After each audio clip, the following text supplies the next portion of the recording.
आतंकवाद वैश्विक शांति और सुरक्षा के लिए एक बड़ा खतरा बन गया। अंतरराष्ट्रीय स्तर पर इस खतरे को संबोधित करने और कम करने में आजकल भारत, ब्रिटेन, जर्मनी, फ्रांस, इन सभी देशों के साथ अपने सहयोग को बढ़ा रहा है। मतलब हमारी जो नीतियां हैं वो अब यूएसए के साथ हमारे रणनीतिक भागीदारी समझौते हुए हम रणनीतिक संरेखण की तरफ जा रहे हैं। बहुत सारे एग्रीमेंट हुए हैं यूएसए के साथ, चाहे बेका हो, आप देखो वैश्विक व्यापार में मालदीव वेस्टर्न इंडियन ओशन में उसकी लोकेशन है और जितना भी इंडियन ओशन से व्यापार होता है उसका वह अधिकतर मात्रा में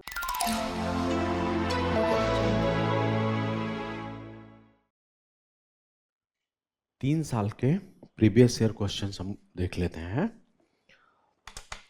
2022, 23 और 24। तो इंटरनेशनल रिलेशन से रिलेटेड ये सारे सवाल हम लोग यहां पर कर लेते हैं। तो पढ़ा हुआ है आपने इंटरनेशनल रिलेशन है?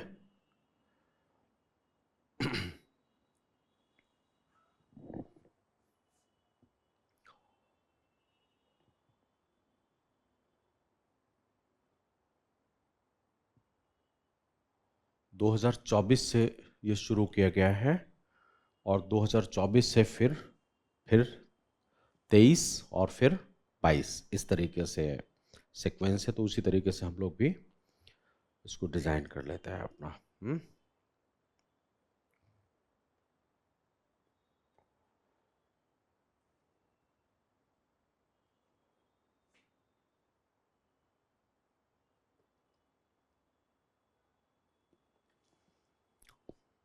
पहला सवाल है हमारा, पश्चिम भारत को चीन की आपूर्ति श्रृंखला पर निर्भरता कम करने के लिए एक विकल्प के रूप में और चीन के राजनीतिक और आर्थिक प्रभुत्व का मुकाबला करने के लिए एक रणनीतिक सहयोगी के रूप में बढ़ावा दे रहा है।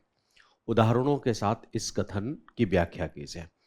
अब इस कथन को अगर हम समझें कि पश्चिम, पहले प्रश्न को समझ लें, पश्चिम भारत को चीन की आपूर्ति श्रृंखला पर निर्भरता को कम करने के लिए एक काम कर रहा है। दूसरी स्थिति है कि चीन के राजनीतिक और आर्थिक प्रभुत्व का मुकाबला करने के लिए एक रणनीतिक सहयोगी के तौर पर काम कर रहा है। ये दो बातें आपको स्पष्ट करनी है और इसी में कुछ एग्जाम्पल्स देते हुए हमें सवाल को कर लेना है। तो सवाल हम कुछ इस तरीके से फॉर्मेट करेंगे, जैसे सबसे पहले तो भारत के पश्चिम के साथ किस तरीके से रिलेशन बढ़ रहे हैं, एक निकटता का शुरुआत करेंगे। उत्तर प्रारूप,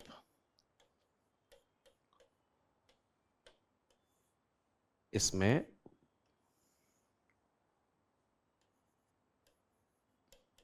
भारत और पश्चिम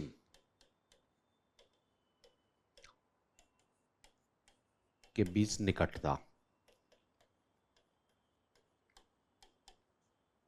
यहां से आंसर एक इंट्रोडक्शन शुरू होगा और फिर इसके कुछ एग्जाम्पल्स देने होंगे कि कैसे भारत और पश्चिम एक दूसरे से निकट आ रहे हैं।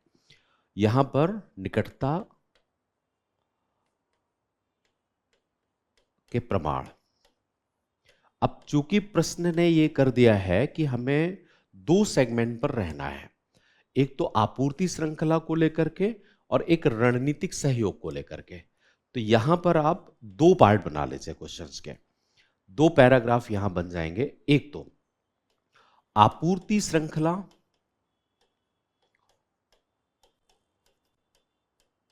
को लेकर के निकटता,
UPSC exam doesn't defeat you with difficulty, it defeats you with confusion, lack of clarity, lack of direction, and preparation that feels scattered. At Vision IAS Delhi, we rebuild your UPSC journey with structure, strategy, and support that doesn't waver. Get complete coverage of GSC, SAT, and essays step by step, PT 365 and Mains 365, so current affairs stop feeling like chaos. Personal mentorship, not just advice, but actual strategy guidance. Test feedback loops, because growth begins where guesswork ends. Toppers didn't just prepare, they built the right foundation. Now it's your turn. This isn't just a course, it's where clarity, consistency, and confidence begin.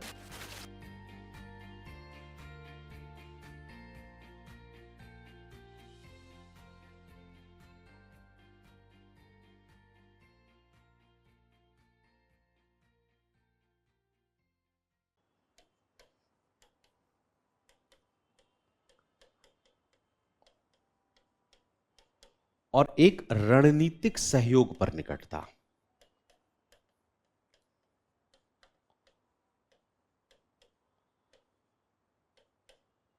पर निकटता,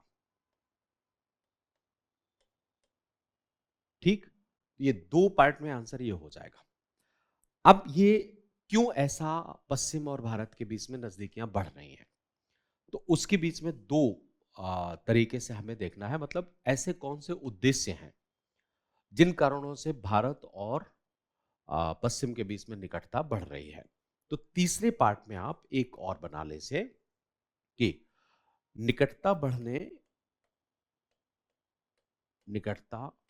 बढ़ने के उद्देश्य क्या है, या बढ़ाने के उद्देश्य क्या है। उद्देश्य, या आप यहां पर इनके कारण भी बता सकते हैं। इस तरीके से आंसर बन जाएगा। एक फॉर्मेट हो गया 3 पार्ट में, और उसी के आधार पर इसको कंक्लूड कर दीजिए। अब आप देखिए कि आजकल भारत ब्रिटेन, जर्मनी, फ्रांस, इन सभी देशों के साथ अपने सहयोग को बढ़ा रहा है। मतलब हमारी जो नीतियां हैं वो अब पश्चिम की तरफ झुकी हुई हैं, और पश्चिम की नीतियां भी भारत की तरफ झुकी हुई हैं। तो इन निकटता के कुछ स्थितियां बताते हुए कि भारत का यूएसए के साथ, फ्रांस के साथ, जर्मनी के साथ, इन सब देशों के साथ में नजदीकियां बढ़ी हैं, और इन राष्ट्रों ने अपनी अपनी नीतियों के आधार पर काम किया है। तो थोड़ा सा नीतिगत अगर एक्सप्लेनेशन रहेगा ना, तो उत्तर अच्छा रहेगा। जैसे आप देखो, यूएसए है, यूएसए ने अपनी नीति pivot to Asia Pacific, Asia Pacific, इसको अपनाया। इस पिवोट टू एशिया पैसिफिक के मामले में वर्ष 2010-11 से, जब राष्ट्रपति ओबामा हुआ करते थे, उन्होंने एशिया और पैसिफिक में अपने संबंधों को विकसित करने के लिए कुछ एक सेंटर पॉइंट्स रखे, जिसमें से भारत भी है, जिसमें से जापान है, ऑस्ट्रेलिया है, साउथ कोरिया है। तो यूएसए की पिवोट टू एशिया पैसिफिक नीति में भारत एक केंद्र है। एक बात, अब पश्चिम में यूरोपीय संघ भी आ जाता है। यूरोपीय संघ, यूरोपीय संघ ने एक नीति अपनाई पूरब की ओर विस्तार की नीति, और विस्तार। अब शुरुआती दौर में तो इस नीति के तहत वो चीन की तरफ झुका हुआ था। वर्ष 2021-22 के पहले तक जितने भी यूरोपीय देश हैं वो सब चीन के प्रति उनकी बीआरआई प्रोजेक्ट का पार्ट बन गए, ये हो गए। लेकिन जैसे ही रूस यूक्रेन युद्ध होता है और रूस और चीन के बीच में नजदीकियां बढ़ती हैं, तो जितने पश्चिम के देश थे उनका झुकाव चीन की बजाय अब भारत की तरफ होने लगा। तो पूरब की ओर विस्तार नीति के दो डायमेंशन हैं वैसे। एक तो इनका टारगेट है कि यूएसएसआर से टूटे हुए देशों को अपने में मिलाना, और दूसरा टारगेट है इनका कि जितने भी एशिया के देश हैं, एशिया की शक्तियां हैं, उनके साथ सहयोग करना, साथ सहयोग। अब इस नीति के तहत भारत इनका फोकस पॉइंट रहेगा या नहीं, इन चीजों को आप एक पैराग्राफ में इंट्रोडक्शन तौर पर लिख लीजिए। मतलब हम आंसर जब लिखना शुरू करें तो अमेरिका की पिवोट टू एशिया पैसिफिक और यूरोपीय संघ की पूरब की ओर विस्तार की नीति के तहत भारत एशिया में एक केंद्रीकृत राष्ट्र के तौर पर उभरा, जिससे अमेरिका, फ्रांस, जर्मनी, इन सभी देशों ने भारत के साथ सकारात्मक सहयोग बनाने की पेशकश की। एक इंट्रोडक्टरी पॉइंट हो गया आपका। अब आप यहां पर प्रश्न के फोकस में आ जाइए, और प्रश्न ने क्या कहा है कि आपूर्ति श्रृंखला में निकटता आ रही है, राइट। अब आपूर्ति श्रृंखला में निकटता के कुछ प्रमाण हमें देने पड़ेंगे। जैसे किरनी की रीशोरिंग इंडेक्स आया था। किरनी एक संस्था है जो इंडेक्स जारी करता है कि दुनिया में किस देश का झुकाव आपूर्ति श्रृंखला के दृष्टिकोण से किस तरफ जा रहा है। तो ये एक रिपोर्ट इन्होंने, किरनी इंडेक्स आई वर्ष 2022 में, जिसने ये बताया कि अमेरिका के आयात में चीनी वस्तुओं का हिस्सा वर्ष 2022 से 22 में लगभग 50% हो गया, जो पहले वर्ष 2013 में 73% हुआ करता था। मतलब गिरावट आई या नहीं? 73 से गिर करके कितना हो गया? 53% हो गया। तो इसका मतलब यह हुआ कि यूएसए चीन के साथ या चीन से दूरियां बना रहा है आपूर्ति श्रृंखला में। अब यहां पर आप किरनी इंडेक्स का एक नाम लिख सकते हैं कि साहब इन्होंने हमें बताया ये किरनी इंडेक्स, जो बताता है कि जहां पर 2013 में लगभग 70% अमेरिका का आयात हुआ करता था, वही 2022 में गिर करके 53% हो गया। एक प्रमाण हमें मिल गया। दूसरा, वॉलमार्ट का आप उदाहरण ले लीजिए। वॉलमार्ट, अब वॉलमार्ट ने अपना टारगेट बनाया है। वर्ष 2020 में लगभग $3 बिलियन का वॉलमार्ट आपूर्ति श्रृंखला भारत से जुड़ा हुआ था, जिसने टारगेट रखा है वर्ष 2027 तक $10 बिलियन का।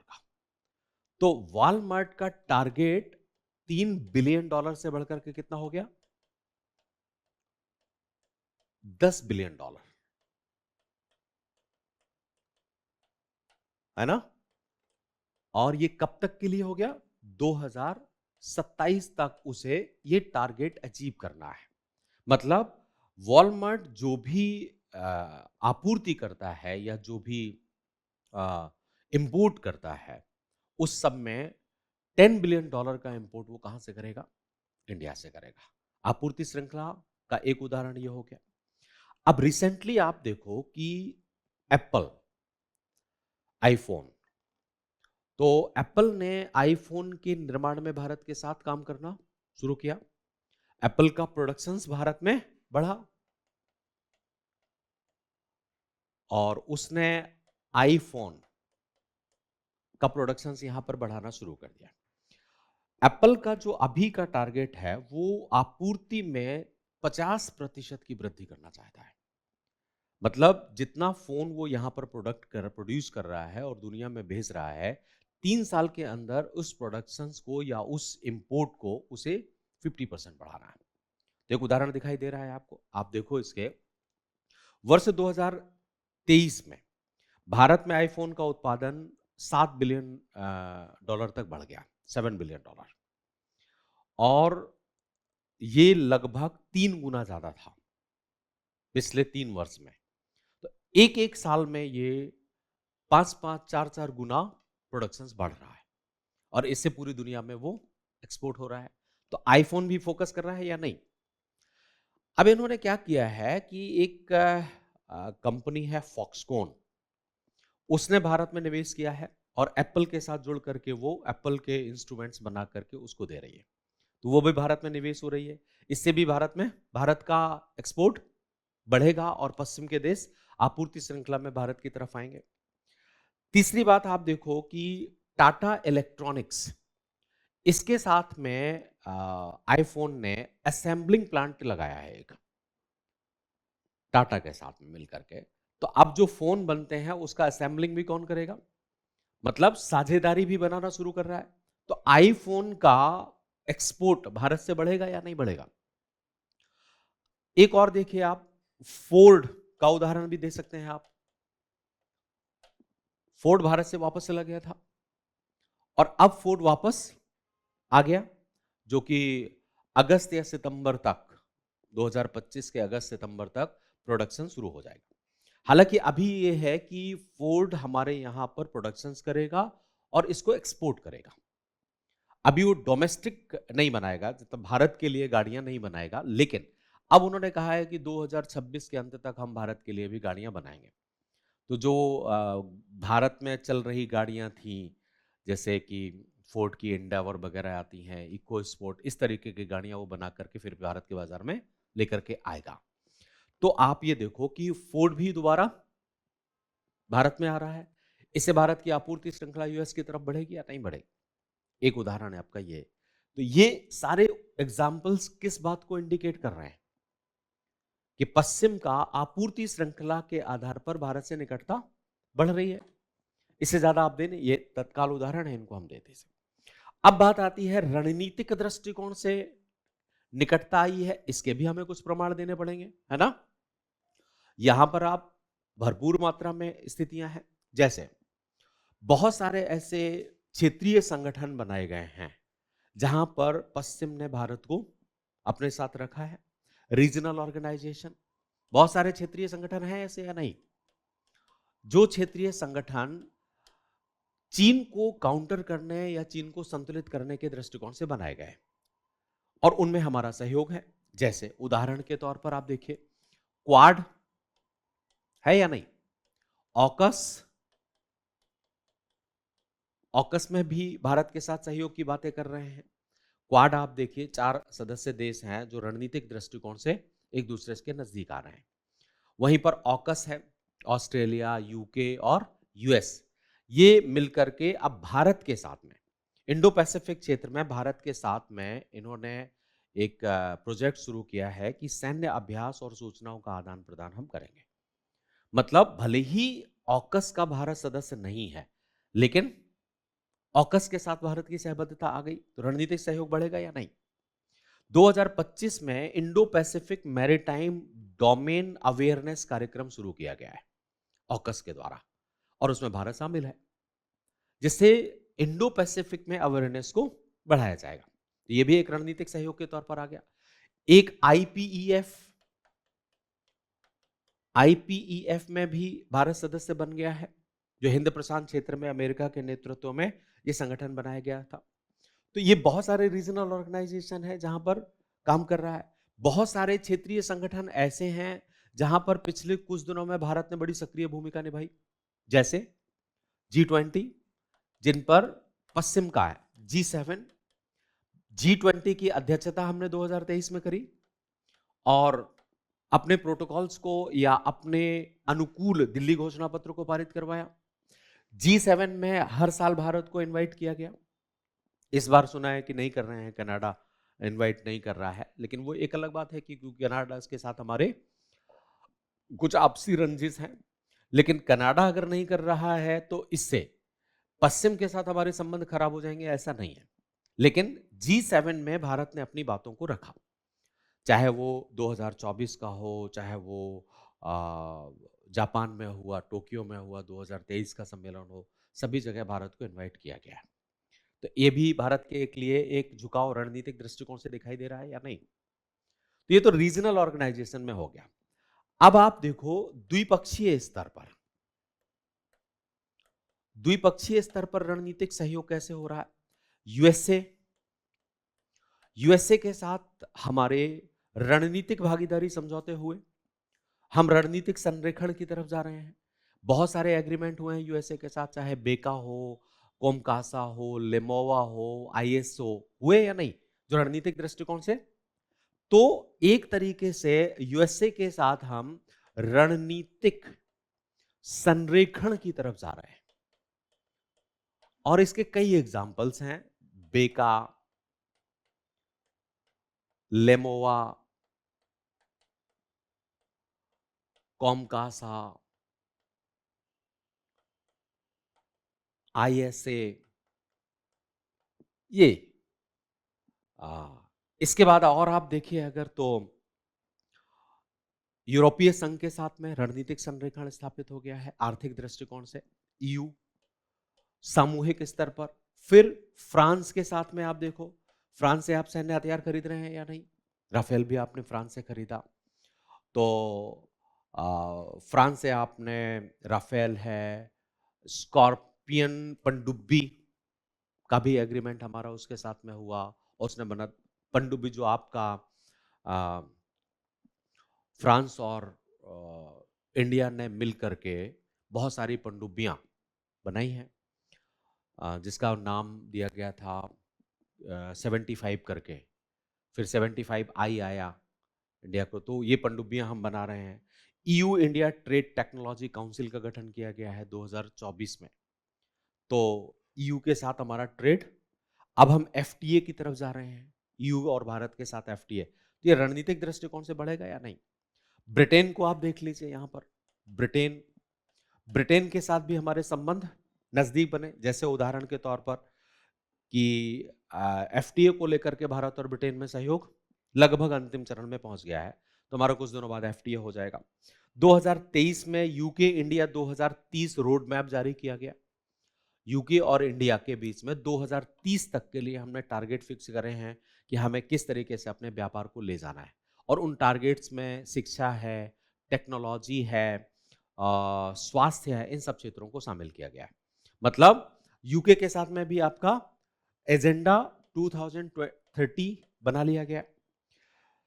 इंडो पैसिफिक टाइल रणनीति के तहत भारत उसका प्रमुख भागीदार है। फिर आप देखो कि बहुत सारे, ये तो द्विपक्षीय स्तर पर हमारे संबंध हैं, फिर बहुत सारे सैन्य युद्धाभ्यास भी हम करते हैं। युद्धाभ्यास, सैन्य युद्धाभ्यास जब हो रहे होते हैं तो इसका मतलब हो जाता है कि आप रणनीतिक दृष्टिकोण से एक दूसरे के साथ जा रहे हैं। रिसेंटली अगर आप देखो तो अमेरिका के साथ में अभी युद्धाभ्यास नाम का एक अभ्यास हुआ यूएस के साथ में। इसके बाद कोप इंडिया, वायुसेना के साथ में हमारा युद्धाभ्यास यूएस के साथ में हुआ था। इसके बाद आपका मालाबार तो होता ही है, जिसमें भारत है, ऑस्ट्रेलिया है, जापान है, ये सब करते हैं। तो ये जितने भी अमेरिका के साथ युद्धाभ्यास हो रहे हैं, ये एक सैन्य सामंजस्य को बढ़ाएंगे, जिसमें हमारे जो एग्रीमेंट हैं जैसे लेमोवा है, कॉमकासा है, इन सब का प्रयोग होगा। काउंटर टेररिज्म भी इन युद्ध अभ्यास में शामिल किया जाता है, तस्करी को भी शामिल किया जाता है। तो यूएसए के साथ बहुत सारे युद्धाभ्यास हुए। इसके बाद ब्रिटेन के साथ अभी अजेय वारियर, भारतीय सेना और ब्रिटेन की सेना ने एक युद्धाभ्यास किया था, अजेय वारियर उसका नाम था। इसके बाद वायुसेना ने किया था इंद्रधनुष, और नौसेना ने किया था कॉनकन। तो ये 3 युद्धाभ्यास हुए। इनका भी टारगेट था आतंकवाद को समाप्त करना, एयरफोर्स को स्ट्रांग करना, इन सब क्षेत्रों में ये काम कर रहा है। फ्रांस देखिए आप, फ्रांस के साथ शक्ति नाम का एक युद्धाभ्यास किया हमने, और एक गरोदा नाम का युद्धाभ्यास किया, गरुड़ा जो वायुसेना ने किया था हमारा। इसके बाद आपका वरुणा है जो नौसेना ने किया था। तो इनके नाम तो बड़े आसानी से याद रहेंगे। गरुड़ तो हवा में उड़ता है ना, किसका पक्षी, किसका वाहन होता था? विष्णु है। तो गरुड़ हो गया, वरुण हो गया तो पानी को कहा जाता है, नौसेना का हो गया, और शक्ति ये सेना का प्रतीक है। तो 3 तरीके के युद्धाभ्यास इनके साथ चलते हैं। इसमें एंटी पायरेसी को भी शामिल किया गया है भारत और फ्रांस ने। जर्मनी देख लो आप, उसमें कोनकन का हिस्सा जर्मनी भी रहा है, कोनकन युद्धाभ्यास जब हुआ था। ऑस्ट्रेलिया है, उसके साथ ऑस्ट्रा हिंद है, पिच ब्लैक है, मालाबार युद्धाभ्यास है। जापान है, धर्म गार्जियन, मालाबार, वीर गार्जियन, सिन्यू मैत्री, तमाम तरीके के युद्धाभ्यास जापान। तो अब इतने सारे लिखेंगे तो नहीं हम। तो अब 2000 उदाहरण की बहुत सारे योद्धाभ्यास हमारे इनके साथ में हो रहे हैं। ये सारे चीजें जब आप क्षेत्रीय संगठन, बायलैटरल जितने भी सुरक्षा से संबंधित एग्रीमेंट हैं वो देखते हैं, और सैन्य योद्धा, ये किस एंगल को आपकी नजदीकी दिखाता है? रणनीतिक दृष्टिकोण से नजदीकी दिखाता है। अब प्रश्न उत्पन्न होता है कि ये सब हम क्यों कर रहे हैं, या पश्चिम हमारे सामने ये सब क्यों कर रहा है? तो यहां पर आप इसके उद्देश्य बता सकते हैं। उद्देश्य में आप क्या बताएंगे? पहला नजर आएगा आपको, क्योंकि चीन की जो विस्तारवादी नीति है उसको संतुलित करना एक कारण उद्देश्य है या नहीं? यूएस भी यही चाहता है, पश्चिम यूरोप के देश भी यही चाहते हैं, और इंडिया भी यही चाहता है। तो एक कारण तो ये बन जाता है कि हमें चीन की विस्तारवादी नीति को संतुलित करना है। चीन की विस्तारवादी नीति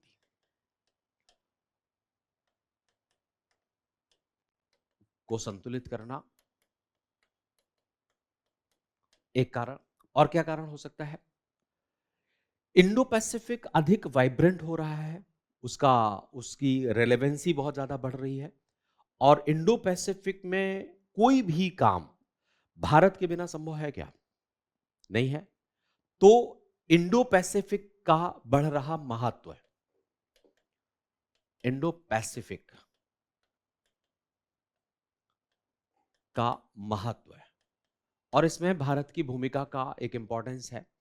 एशिया में भारत की अर्थव्यवस्था मजबूत हुई है, तो एशिया में भी भारत का महत्व बढ़ा। इसके बाद भारत ने अपनी नीति में आर्म्स परचेसिंग डिसेंट्रलाइजेशन किया है।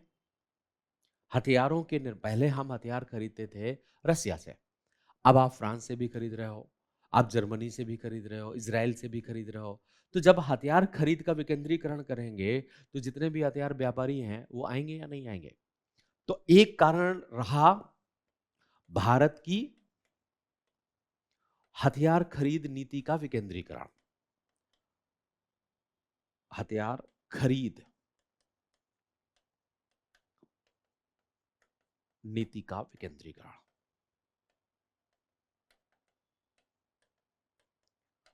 और भी आप देख लीजिए कि कुछ और कारण, जैसे आजकल ब्लू इकोनॉमी, नीली अर्थव्यवस्था की सक्रियता बढ़ रही है।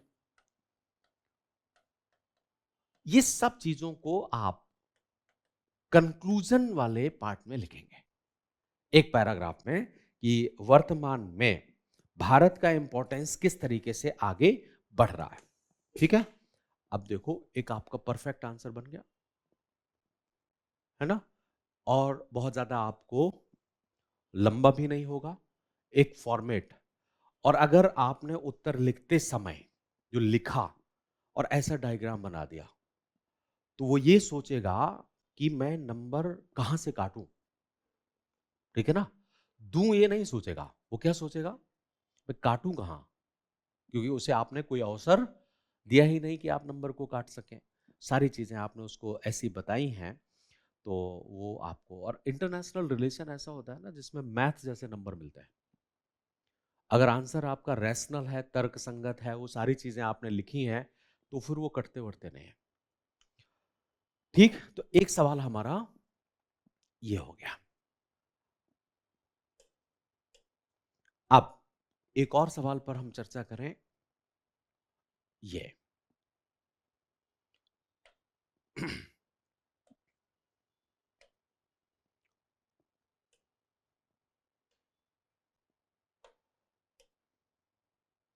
ये सवाल है, मध्य एशियाई गणराज्यों के साथ भारत के विकसित होते राजनीतिक, आर्थिक और रणनीतिक संबंधों का आलोचनात्मक विश्लेषण कीजिए। एक पार्ट हो गया ये। आपको भारत, मध्य एशिया मतलब सेंट्रल एशिया, उनके साथ में विकसित होते राजनीतिक, आर्थिक और रणनीतिक। अब आपको अगर शब्द कम करना है तो राजनीतिक भी लिखा हुआ है यहां पर, रणनीतिक भी लिखा हुआ है, तो आप सिर्फ फोकस कर लो रणनीतिक पर, राइट? क्योंकि रणनीतिक में कूटनीतिक भी शामिल हो ही जाएंगे। तो यहां आलोचनात्मक विश्लेषण करना है। एक पार्ट मतलब आप किस तरीके से आगे बढ़ रहे हैं और कौन कौन सी कमियां आई हैं। फिर है क्षेत्रीय और वैश्विक भू राजनीति में उनके बढ़ते महत्व पर प्रकाश डालिए। दूसरा पार्ट आपका ये बना है। लेकिन यहां पर जब आप उत्तर लिखेंगे तो सबसे पहले आप महत्व लिखेंगे, राइट।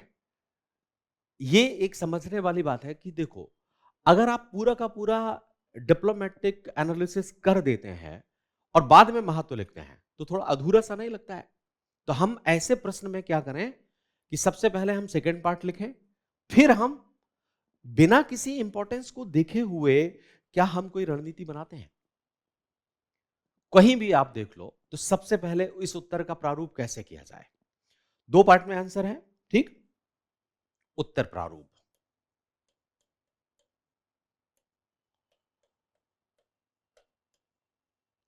यहां पर हम बता दें कि मध्य एशिया का बढ़ रहा महत्व है। मध्य एशिया का भारत के परिप्रेक्ष्य में महत्व है।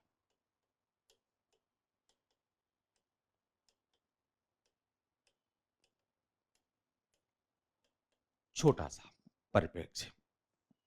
फिर दूसरे नंबर पर आपको विकसित होते राजनीतिक, आर्थिक और रणनीतिक संबंध है।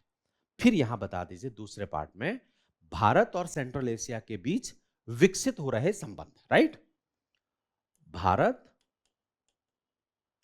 और सेंट्रल एशिया, कार्स के बीच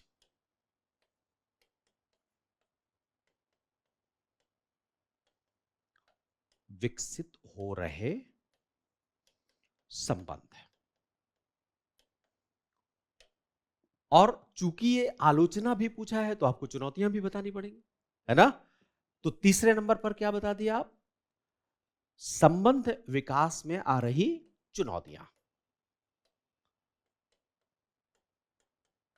में चुनौतियां। क्लैरिफाई हो गया। अब अगर चुनौतियां कभी भी किसी आंसर में लिखें तो एक दो पॉइंट से सुझाव देते हुए कंक्लूड करें। ये कहीं भी अगर आपको उस आंसर में क्रिटिक करना है तो जब उसको आप लिखें तो कुछ एक आध सजेशन देते हुए, तो निष्कर्ष हम सुझाव के साथ निष्कर्ष देंगे, राइट। सुझाव प्रस्तुत करते हुए निष्कर्ष। अब कितने पार्ट का आंसर हो गया। इसमें मेजर पार्ट क्या है, ये। अब पहले आप यहां पर इंपॉर्टेंस बता दीजिए कि क्या क्या इंपॉर्टेंस है भारत और मध्य एशिया। भारत के लिए मध्य एशिया के क्या क्या इंपॉर्टेंस है, इनको हमें बताना है। तो बताइए क्या क्या इंपॉर्टेंस है। रणनीतिक और सामरिक महत्व है या नहीं है? है। कैसे? जैसे आप देखो कि वर्ष 2008 में ही भारत ने सेंट्रल एशिया को अपना निकट पड़ोसी माना, जिसको विस्तृत पड़ोस की संज्ञा दी गई। ऐसी स्थिति में अगर हम आ, कोई भी रणनीति रखते हैं रूस के प्रति, या कोई भी रणनीति रखते हैं एक कॉरिडोर को सीमित करने के लिए, तो हमें कार कंट्री आवश्यक होंगे। तो एक तो आपके लिए यह महत्वपूर्ण है रणनीतिक। अब राजनीतिक, रणनीतिक, आर्थिक दृष्टिकोण लिखा हुआ है वहां पर, तो आप इसमें फोकस कर लिए रणनीतिक महत्व। रणनीतिक महत्व कैसे है, चीन को अगर काउंटर करना है, संतुलित करना है, तो यह महत्वपूर्ण रहेगा। दूसरी बात, अगर आपको यूरोप और फ्रांस तक अपनी पहुंच को बढ़ाना है, जैसे आप नॉर्थ साउथ ट्रांसपोर्ट कॉरिडोर है ना, वो यहीं से होकर के जाएगा ना, तुर्कमेनिस्तान होते हुए, कैस्पियन सागर होते हुए। तो रणनीति में एक तो चीन को दृष्टिकोण रखना, दूसरा कनेक्टिविटी को ध्यान में रखना। कनेक्टिविटी के लिए भी महत्वपूर्ण है या नहीं? और क्या क्या इंपॉर्टेंस आ जाएगा। अगर अफगानिस्तान में शांति स्थापित करनी है तो कार कंट्री के साथ सहयोग स्थापित होगा या नहीं होगा? तो तीसरा रणनीति में अफगान का परिप्रेक्ष्य शामिल हो जाएगा। और चूंकि सेंट्रल एशियाई देश मुस्लिम राष्ट्र हैं और पाकिस्तान एक मुस्लिम कार्ड लेकर के भारत को संतुलित करने की कोशिश करता है, तो अगर आप सेंट्रल एशियाई देशों के साथ में एक रिलीजियस कोऑपरेशन बढ़ाएंगे तो स्थिति सामान्य होगी या नहीं होगी? तो पाकिस्तान के परिप्रेक्ष्य में भी ये आपके लिए महत्वपूर्ण है, हैं? पाकिस्तान को ध्यान में रखते हुए इसके बाद आज आपने सैन्य आधुनिकीकरण पर फोकस किया है, सैन्य आत्मनिर्भरता और आधुनिकीकरण के लिए इन कंट्रीज में आप हथियारों का व्यापार कर सकते हैं या नहीं? इसका मतलब है कि ये सैन्य दृष्टि से भी आपके लिए महत्वपूर्ण हो जाएंगे। तो ये रणनीति में आ गया। चीन को संतुलित करना, कनेक्टिविटी का विस्तार करना, अफगान शांति स्थापित करना, पाकिस्तान को संतुलित करना और सैनिक दृष्टिकोण से अपने प्रभाव को बढ़ाना, ये जरूरत हो जाएगी। कैस्पियन सागर से जुड़ा हुआ क्षेत्र है ये, और कैस्पियन सागर में अगर आपको कनेक्टिविटी बढ़ाना है तो भी महत्वपूर्ण हो जाएगा, है ना? अब इनमें से जितने आप लिख सकें वो आप यहां पर लिख लीजिए। ये हो गया राजनीतिक और रणनीतिक दृष्टिकोण से इंपॉर्टेंस हो गया। अब बात आती है कि आर्थिक दृष्टिकोण से ये कैसे महत्वपूर्ण होगा। आर्थिक, देखो ये बहुत सारी ऐसी प्राकृतिक संपदाएं यहां पर पाई जाती हैं जो महत्वपूर्ण हैं, जैसे कि पेट्रोलियम, यूरेनियम और बहुत पदार्थ है, सोना, ये सब चीजें यहां। तो प्राकृतिक संपदा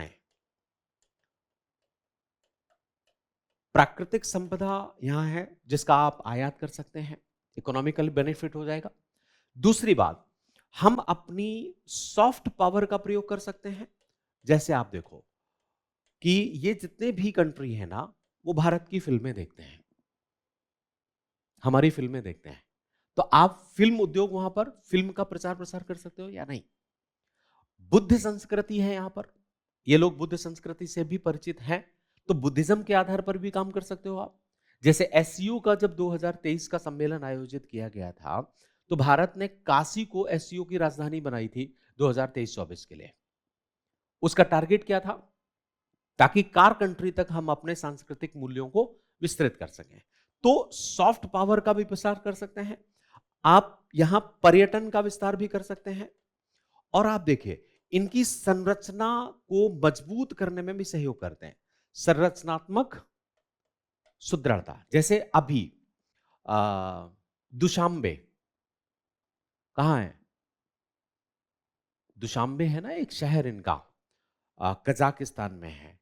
वहां पर हमने एक रोड डेवलप किया है, उनका कॉन्ट्रैक्ट लेकर के एक छोटा सा रोड डेवलप किया है। तो उनके इंफ्रास्ट्रक्चर को बिल्ड करने में भारत मदद कर सकता है या नहीं? ये हो जाएगा आपका आर्थिक दृष्टिकोण से लाभ हो जाएगा। इसके बाद और कौन सा सेगमेंट शामिल किया है इन्होंने प्रश्न में? बस लिखना वही है। तो राजनीतिक, रणनीतिक और आर्थिक, दो ही सेगमेंट शामिल है ना। राजनीतिक और रणनीतिक को हमने एक साथ कर लिया, तो ये बेनिफिट हमें हो जाएगा यहां से। एक, प्राकृतिक संपदाओं को प्राप्त करने में, सॉफ्ट पावर का विस्तार करने में, पर्यटन और संरचनात्मक दृष्टिकोण से उनका सहयोग करने में, जिससे हमें आर्थिक निवेश करने का अवसर मिलेगा। ये बेनिफिट हमें उनसे मिला। अब ऐसी स्थिति को देखते हुए आपने अपनी रणनीति को बढ़ाना शुरू किया। अब यहां पर दूसरे नंबर पर भारत और कार्स के बीच विकसित हो रहे संबंध, यहां पर आपको एक कूटनीतिक व्यापकता पर ध्यान देना होगा। कूटनीतिक व्यापकता, कैसे हमने इन संबंधों को आगे बढ़ाया? तो देखो, वर्ष 1990 से पूर्व इन्हें फोकस करके हमारे कोई रिलेशन इनके साथ नहीं थे। क्यों नहीं थे? क्योंकि ये सभी के सभी देश यूएसएसआर का अंग थे। तो 1990 से पूर्व यूएसएसआर के माध्यम से इनके साथ रिलेशन बनते थे। 1990 से और 2000 तक हमने सिर्फ कूटनीतिक संबंध इनके साथ बनाए, लेकिन बहुत ज्यादा फोकस नहीं किया। तो एक तरीके से संबंधों में बहुत सक्रियता नहीं थी। वर्ष 2000 के बाद से हमने सक्रियता दिखाई। 2000 से लेकर यहां सिर्फ कूटनीतिक संबंध स्थापित किए गए, औपचारिक कूटनीतिक औपचारिक संबंध। 2000 से 2007 तक इन औपचारिक संबंधों को विस्तृत प्रदान किया गया। मतलब अब हमने ये फोकस किया कि हमें कार कंट्री के साथ अपने सहयोग को आगे बढ़ाना है। सबसे पहली बार वर्ष 2008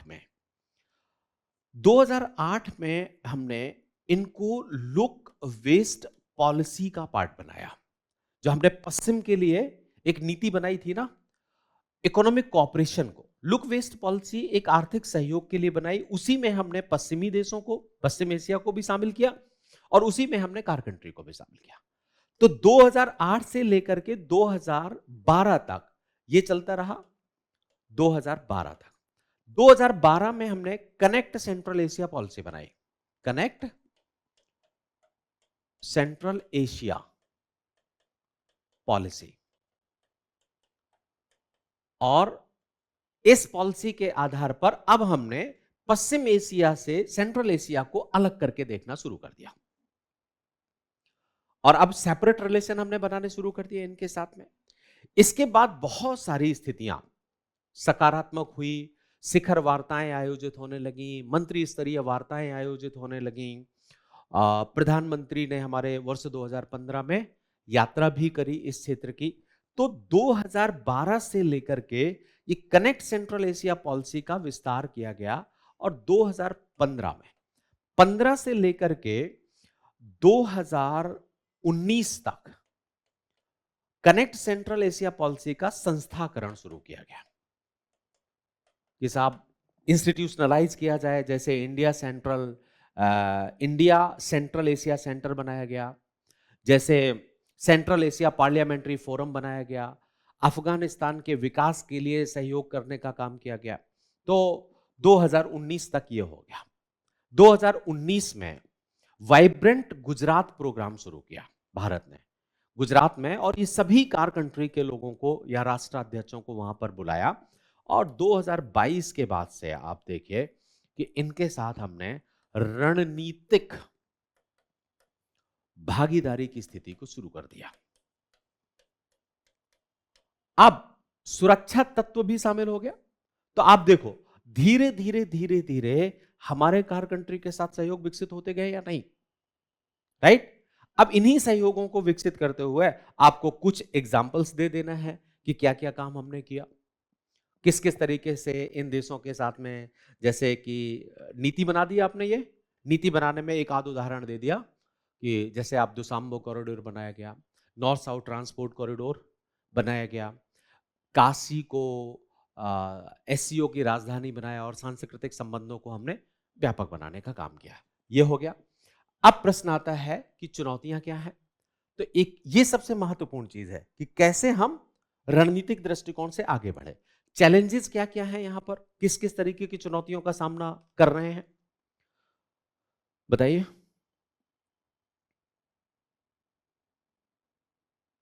सोचो सेंट्रल एशिया में कौन कौन सी चुनौतियां हैं।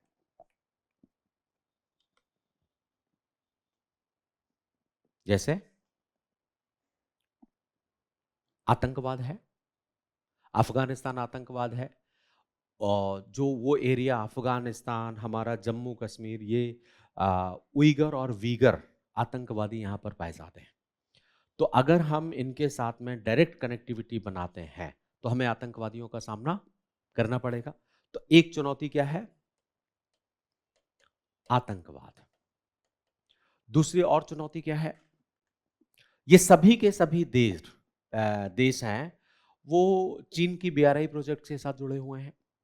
ऐसी स्थिति में क्या वो हमारे नॉर्थ साउथ ट्रांसपोर्ट कॉरिडोर पर ज्यादा फोकस करेंगे? मतलब यहां पर चीन की सक्रियता है जो हमें चुनौती उत्पन्न करेगी या नहीं। तीसरा, कई बार हमारी जितनी भी योजनाएं हैं वो काम करने में विलंब कर देती हैं। जिसको विलंब घाटा कहा जाता है। जैसे आप कॉन्ट्रैक्ट लिया आपने कि 3 साल में हम इस प्रोजेक्ट को बना देंगे और बनाने में आपको लगे 5 साल, तो 2 साल का आपका डिलेइंग डेफिसिट आ गया ना। इससे आपकी विश्वसनीयता भी कमजोर होगी कि समय पर काम नहीं करते। इसी को आप विलंब विश्वसनीय घाटा, विलंब घाटा, ये भी एक बहुत बड़ी चुनौती है। और क्या क्या चुनौती है? भारत का पश्चिम की तरफ झुकाव क्या कार्स कंट्री के लिए एक चुनौती होगा या नहीं? क्योंकि कार्स कंट्री का आज भी रूस की तरफ झुकाव है, और दूसरी तरफ अगर आप पश्चिम यूरोप और अमेरिका की तरफ झुकते हैं तो कार कंट्री के अंदर एक संदेह की स्थिति बनेगी या नहीं? तो एक चुनौती क्या है? भारत का पश्चिम की ओर झुकाव।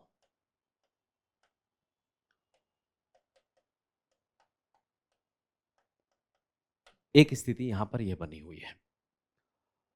ठीक, प्रत्यक्ष डायरेक्ट कनेक्टिविटी नहीं है हमारी। जाने के लिए पहले हमें चाबहार बंदरगाह जाना होगा, चाबहार से दोलराम जेरांग होते हुए फिर हम जाएंगे। तो प्रत्यक्ष कनेक्टिविटी की कमी, इसमें आपको या तो ईरान के ऊपर निर्भर होना होगा या आपको अफगानिस्तान, ईरान, इनके ऊपर, बीच में पाकिस्तान आ जाता है जो आपको आने जाने की इजाजत देगा नहीं। तो प्रत्यक्ष कनेक्टिविटी, कनेक्टिविटी की कमी एक चुनौती यह है। अब ऐसी चुनौतियों के बाद आपको कुछ सुझाव देने पड़ेंगे। क्या सुझाव देंगे? सॉफ्ट पावर्स को हमें बढ़ाना चाहिए, व्यापारिक संबंधों को हमें बढ़ाना चाहिए, और जैसे कि आपके जितने भी ऐसे स्थितियां हैं, संस्कृति है, कुल मिलाकर के जितने भी सॉफ्ट पावर रिलेटेड सब्जेक्ट हैं हमारे, उन सबको हमें वहां पर ज्यादा फोकस करने की आवश्यकता है। टूरिज्म को बढ़ाना चाहिए, पीपल टू पीपल कनेक्टिविटी को बढ़ाते हुए हमें कार्स कंट्री के साथ में सहयोग को और ज्यादा बढ़ाना है। ठीक है, तो इस तरीके से आपका यह आंसर आसान हो जाएगा। पहले आप इंपॉर्टेंस बता दीजिए, फिर कैसे हमने डिप्लोमेटिक स्थितियों को मजबूत किया, चुनौतियां क्या है, ये हो जाएगा। क्लियर?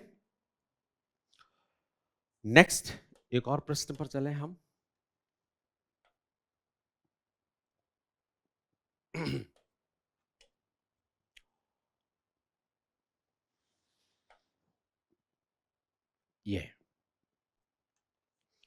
ये प्रश्न क्या कहता है? आतंकवाद वैश्विक राजनीति का, आतंकवाद वैश्विक शांति और सुरक्षा के लिए एक बड़ा खतरा बन गया है। राइट, ये तो स्टेटमेंट हो गया एक। जो जब भी कभी किसी प्रश्न में स्टेटमेंट आए तो हो सकता है कि उसका उत्तर आप उस स्टेटमेंट के एक्सप्लेनेशन से ही शुरू कर दें। ठीक है, शुरुआत करने का एक आधार आपको मिल गया। तो आतंकवाद वैश्विक शांति और सुरक्षा के लिए एक बड़ा खतरा बन गया। अंतरराष्ट्रीय स्तर पर इस खतरे को संबोधित करने और कम करने में संयुक्त राष्ट्र सुरक्षा परिषद की आतंकवाद निरोधी समिति और इससे संबंधित निकायों की प्रभावशीलता का मूल्यांकन कीजिए कि कितनी ये प्रभाव, मतलब दो पार्ट का। अब ये आंसर यहां पर आतंकवाद निरोधी समिति का परिचय देते हुए भी आप शुरू कर सकते हैं। ये क्या है, किस तरीके से काम कर रही है, और इसके आधार पर भी हम बता सकते हैं, और फिर बता सकते हैं कि किस तरीके से आतंकवाद व्यापक होता चला गया। तो यहीं से शुरू कर रहे हैं। इसका भी एक फॉर्मेट बना देता हूं मैं आपको। उत्तर प्रारूप समझ आ रहा है ना? सबसे पहले आप जो आतंकवाद रोधी समिति है उसका परिचय दीजिए। आतंकवाद रोधी समिति का परिचय, यहीं से हम आंसर को शुरू करेंगे। फिर हम बताएंगे कि किस तरीके से ये जो सीटीसी समिति है इससे जुड़े हुए कौन कौन से निकाय हैं और कौन कौन सी इसने सफलता प्राप्त करी है, मतलब इसका परिचय आप दे दीजिए। फिर चूंकि प्रश्न का पार्ट ये भी है, आतंकवाद वैश्विक शांति और सुरक्षा के लिए एक बड़ा खतरा बन गया है, तो इसकी कमियां बतानी शुरू करनी होगी। ये इतना बड़ा खतरा सीटीसी होने के बावजूद भी अगर बढ़ गया है तो कोई ना तो कोई कमी होगी ना, तभी तो ये बढ़ा है। तो पहले आप यहां पर इस आतंकवाद रोधी समिति को सीटीसी कहा जाता है, राइट? तो आप सीटीसी लिख सकते हैं। सीटीसी की सफलताएं क्या हैं? सफलताएं क्या हैं? सीटीसी की कमियां क्या हैं?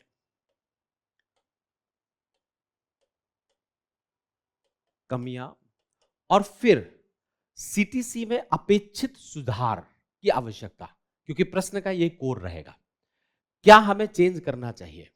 यहां आप बताएंगे क्योंकि आतंकवाद एक व्यापक रूप धारण करता चला जा रहा है, ऐसी स्थिति में हमें सीटीसी को मॉडिफाई करने की आवश्यकता है, रूपांतरित करने की आवश्यकता है। आतंकवाद का विस्तार देखते हुए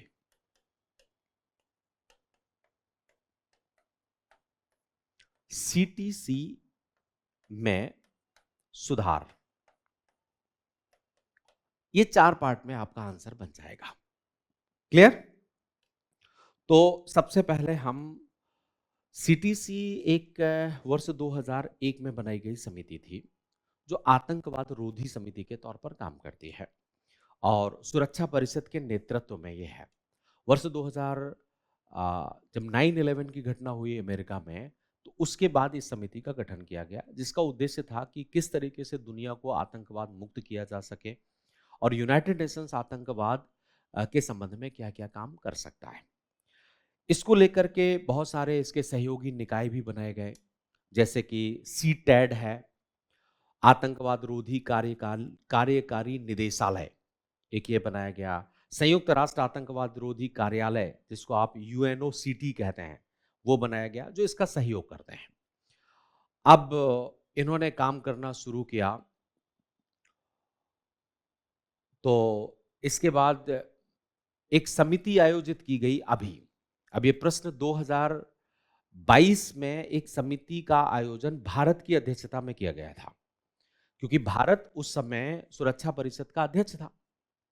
तो एक संयुक्त राष्ट्र सुरक्षा परिषद की आतंकवाद रोधी समिति का आयोजन किया गया यहाँ पर, और उस समय ये बताया गया कि किस तरीके से आतंकवाद अपना व्यापक रूप धारण करता चला जा रहा है। जैसे आतंकवाद ने तकनीकी का रूप ले लिया है, और बायो टेररिज्म आ गया है, एग्रो टेररिज्म आ गया है, साइबर हैकर्स आ गए हैं। ये सब आतंकवाद आज अब संगठित अपराध के साथ भी जुड़ चुका है।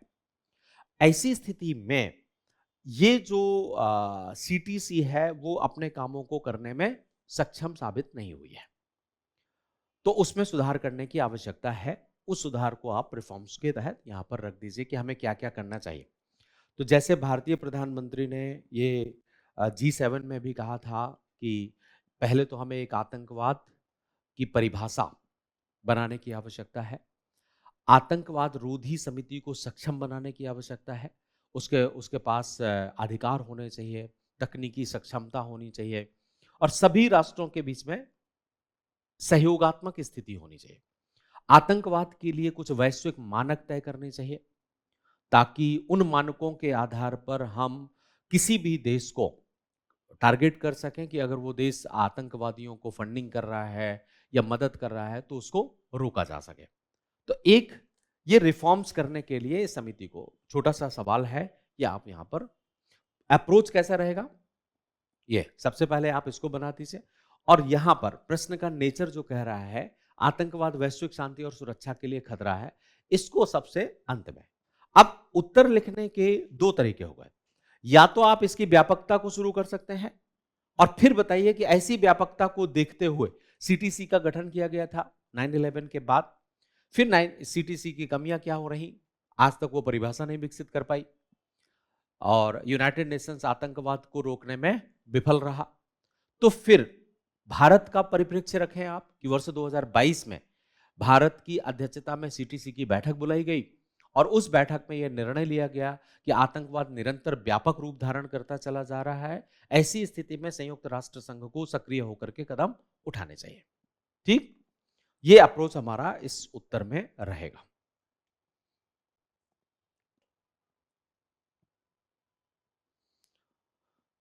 नेक्स्ट,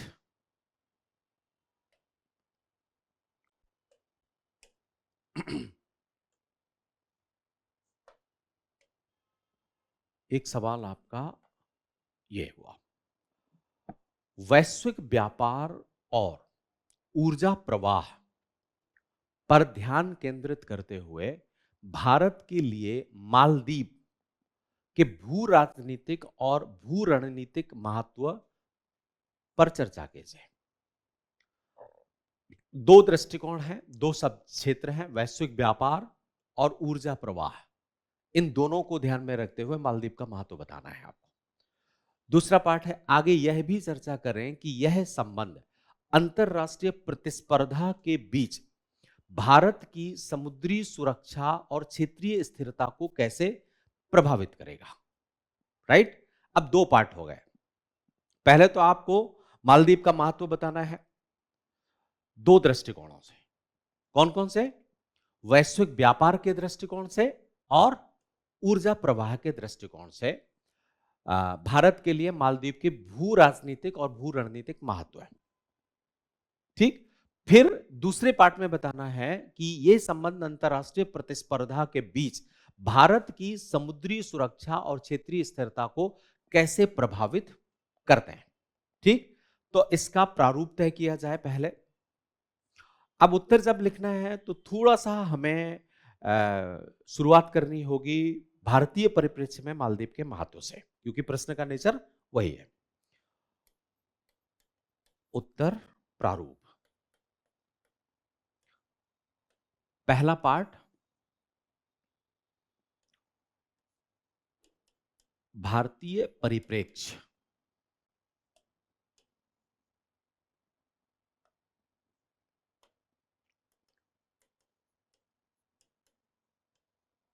में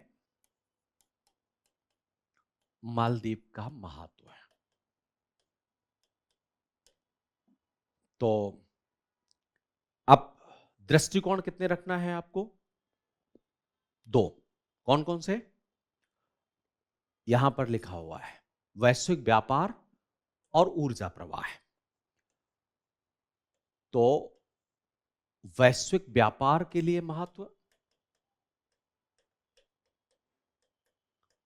और ऊर्जा प्रवाह के लिए।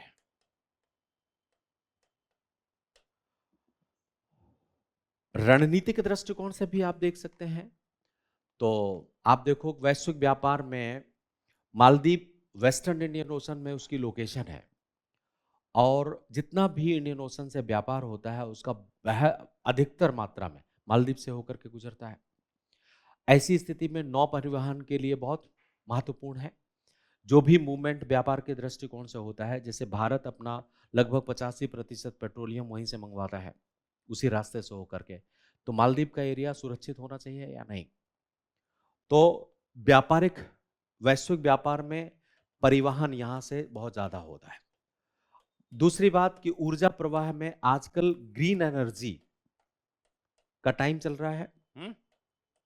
ऐसी स्थिति में मालदीव में विंड एनर्जी, टाइडल एनर्जी, इन सब चीजों को हम बढ़ा सकते हैं। और जैसे आप भारत लगा भी रहा है बहुत सारे जगहों पर इन क्षेत्रों में, तो इस कारण से भी महत्वपूर्ण हो जाएगा। इसके बाद और क्या महत्व हो सकता है? अब भले ही प्रश्न में नहीं है लेकिन एक महत्व तो आपको लिखना ही है, चीन का बढ़ रहा विस्तार। चीन के विस्तार को संतुलित करने के लिए भी मालदीव महत्व है या नहीं है? तो चीन के विस्तार को संतुलित करने के लिए मालदीव के साथ आपको सहयोग बढ़ाना चाहिए। एक ये हो गया, दो तीन पॉइंट में आप मालदीव का महत्व लिखते हुए अब उत्तर को आप शुरू करें। तो फिर यहां बताना होगा कि अंतरराष्ट्रीय प्रतिस्पर्धा। अब सेकंड पार्ट में आ जाइए। सेकंड पार्ट क्या कह रहा है? अंतरराष्ट्रीय प्रतिस्पर्धा के बीच भारत की समुद्री सुरक्षा और क्षेत्रीय स्थिरता को कैसे प्रभावित करता है। यहां पर दूसरे पार्ट में दो ही पार्ट का आंसर है। अंतरराष्ट्रीय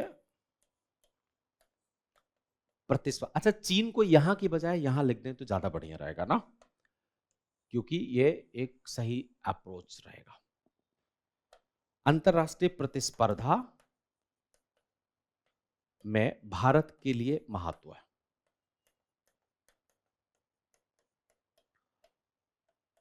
अब ये अंतरराष्ट्रीय प्रतिस्पर्धा किन किन दृष्टिकोणों से हो रही है? रणनीतिक दृष्टिकोण से इंडो पैसिफिक में प्रतिस्पर्धा चल रही है। जैसे चाइना है, वो अपने जितने भी आइलैंड स्टेट हैं वहां पर अपना सुरक्षात्मक सैन्य अड्डे बना रहा है, वो काम कर रहा है। तो एक तो रणनीतिक प्रतिस्पर्धा है, प्रतिस्पर्धा। दूसरा आर्थिक प्रतिस्पर्धा है या नहीं?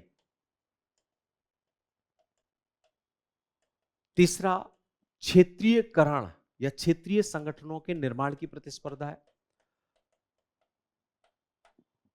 तो रणनीतिक प्रतिस्पर्धा में चीन को अगर आप संतुलित करना चाहते हैं तो मालदीव आपकी आवश्यकता है। मालदीव हो, श्रीलंका हो, सेशल्स हो, और जितने भी आइलैंड स्टेट हैं वो सब आपके साथ होने चाहिए, तभी चीन को आप संतुलित कर पाएंगे। आर्थिक प्रतिस्पर्धा में क्योंकि ये इकोनॉमिक रूट्स हैं यहां से बहुत ज्यादा, ऐसी स्थिति में अगर आप दुनिया में प्रतिस्पर्धा करना चाहते हैं तो मालदीव के साथ सहयोग होना है। ग्लोबल साउथ को अगर आप मजबूत करना चाहते हैं तो भी होना चाहिए। इसके बाद क्षेत्रीय संगठन, जैसे जितने भी हिंद प्रशांत क्षेत्र में रीजनल ऑर्गेनाइजेशन बनाए जा रहे हैं अपनी रणनीतिक सुदृढ़ता के लिए, जैसे जैसे वैश्वीकरण की स्थिति कमजोर हो रही है या ग्लोबल ऑर्गेनाइजेशन कमजोर हो रहे हैं तो क्षेत्रीय संगठन बढ़ेंगे। ऐसी स्थिति में आपको मालदीव को भी लेकर के चलना होगा। तो जैसे आप देखिए कि दुनिया भर में क्षेत्रीय संगठन सुदृढ़ हो रहे हैं। अब मालदीव अगर हमारे साथ में है तो हम कुछ नए क्षेत्रीय संगठन बना सकते हैं और उसमें अपने प्रेजेंस को हिंद प्रशांत क्षेत्र में रख सकते हैं। बस 2 पार्ट का छोटा सा आंसर है, इसको कर लो। पहले 2 दृष्टिकोणों से महत्व और फिर अंतरराष्ट्रीय प्रतिस्पर्धा में इसकी भागीदारी। ये आपके कितने सवाल हो गए?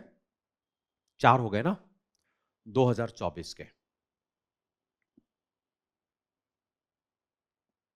ठीक।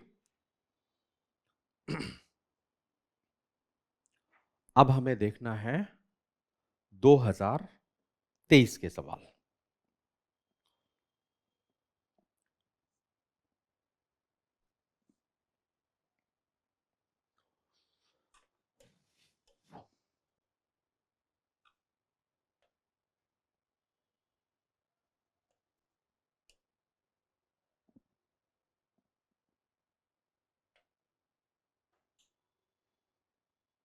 ये 2023 का एक सवाल हुआ, संघर्ष का विषाणु। बड़ा बढ़िया सवाल है। संघर्ष का विषाणु एससीओ के कामकाज को प्रभावित कर रहा है। अब विषाणु विषाणु का मतलब बैक्टीरिया वायरस मत समझ लेना। संघर्ष का विषाणु मतलब एससीओ के कामकाज को, एससीओ के बीच में जितने भी देश हैं उनके बीच में क्या क्या संघर्ष चल रहा है वो हो गया। उपरोक्त कथन के आलोक में समस्याओं को कम करने में भारत की भूमिका। बिल्कुल सीधा सीधा सा सवाल है। अब इस सवाल को अगर आप फॉर्मेट करते हैं तो सबसे पहले तो आपको एससीओ का परिचय देना पड़ेगा, राइट? उत्तर प्रारूप, यहां पर एससीओ का परिचय। परिचय में छोटी छोटी सी बातें आप बता सकते हैं कि एससीओ वर्ष 1996 में बना एक संगठन है जिसे 5 देशों ने मिलकर के बनाया। वर्ष 2017 में भारत और पाकिस्तान 2 देशों को शामिल कर लिया गया। इसके बाद 2021 में ईरान शामिल हो गया और इसके बाद फिर यहाँ पर बेलारूस 2024 में शामिल हो गया।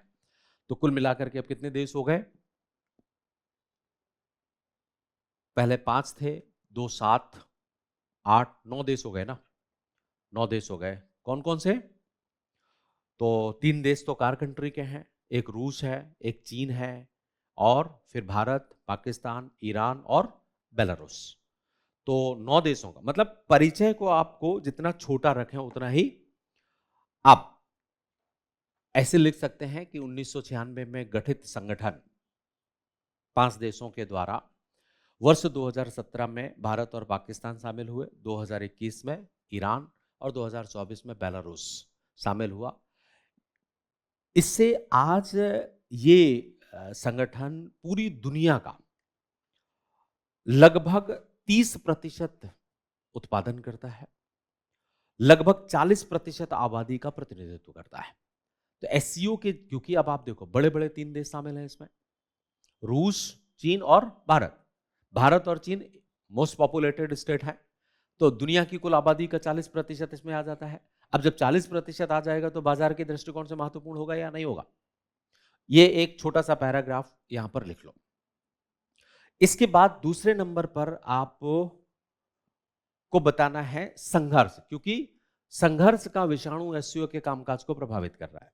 तो फिर एससीओ में विद्यमान संघर्ष, एससीओ में विद्यमान संघर्ष,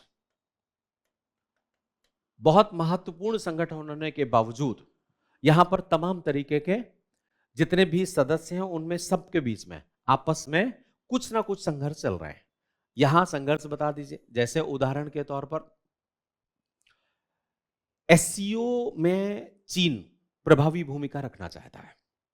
चीन चाहता है कि उसका डोमिनेंस रहे, लेकिन क्या चीन के डोमिनेंस को भारत या रूस एक्सेप्ट करेगा?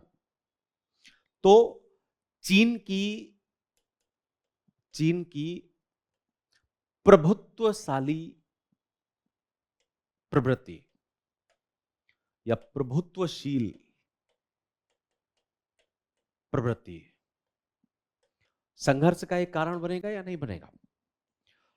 और सीमा विवाद, इस संगठन में बहुत सारे सीमा विवाद हैं। जैसे आप देखो, खुद भारत और चीन के बीच में सीमा विवाद, भारत और पाकिस्तान के बीच में सीमा विवाद, इनके बीच में बॉर्डर डिस्प्यूट्स हैं। इसके बाद किर्गिस्तान और उज्बेकिस्तान के बीच में बॉर्डर डिस्प्यूट, किर्ग और उज्बेक के बीच में बॉर्डर डिस्प्यूट है। चीन और रूस के बीच में बॉर्डर डिस्प्यूट है, चीन रूस।